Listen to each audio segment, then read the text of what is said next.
அனைவருக்கும் வணக்கம். கோவையில் கல்லூரி மாணவிக்கு ஏற்பட்ட கொடுமையை கண்டு நெஞ்சம் பதறுகிறது. அண்ணா பல்கலைக்கழக மாணவிக்கு ஏற்பட்ட கொடுமையே இன்னும் மீள முடியாத நிலையில் இன்றைக்கு கோவை கல்லூரி மாணவிக்கு ஏற்பட்டு இருக்கின்ற கொடுமையை கண்டு நெஞ்சம் பதபதைக்கிறது என்று தாவேகாவுடைய தலைவர் நடிகர் விஜய் அவர்கள் குறிப்பிட்டிருக்கிறார். நெஞ்சம் பதறுகிறது என்று சொல்வதற்கு வெக்கமா இல்லையா?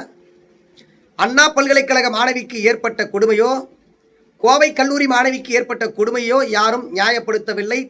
தவறு செய்தவர்கள் யாராக இருந்தாலும் தண்டிக்கப்படுவார்கள். அப்படிதான் அண்ணா பல்கலைக்கழக மாணவிக்கு ஏற்பட்ட கொடுமைக்கு காரணமானவரை இன்றைக்கு சிறையில தண்டனையை அனுபவித்துக் கொண்டிருக்கின்றார். அதேபோல் கோவை கல்லூரி மாணவிக்கு ஏற்பட்ட கொடுமையில் யார் காரணமானவர்கள் என்பதை கண்டறிந்து தண்டனை பெற்றுத் தருவது திராவிட மாடல் அரசனுடைய முதல் கட்டாய வேலை. அதை யாரும் நியாயப்படுத்தல. ஆனா கரூர் சம்பவத்துல 41 பேர் உயிரிழந்தாங்களே, அப்போ நெஞ்சம் பதபதைக்கலையா? அந்த 41 பேர் உயிரிழந்ததற்கு காரணமானவரே நீங்க தானே. ஏன் நெஞ்சம் பதபதைக்கலையா? அவருடைய உயிரிழந்த குடும்பத்தை அவருடைய உடலுக்கு அஞ்சலி செலுத்துவதற்கு ஏன் நேரில் போல? அப்போ பதபதைக்கலையா? அரசியலுக்காக தற்கூரித்தனமாக ஏதோ ஒன்றை பேசிக் கொண்டிருக்கின்ற நடிகர் விஜய் அவர்களே, உங்களுடைய பச்சை பொய்களுக்கு மக்கள் விரைவில் பாடம் புகட்டுவார்கள்.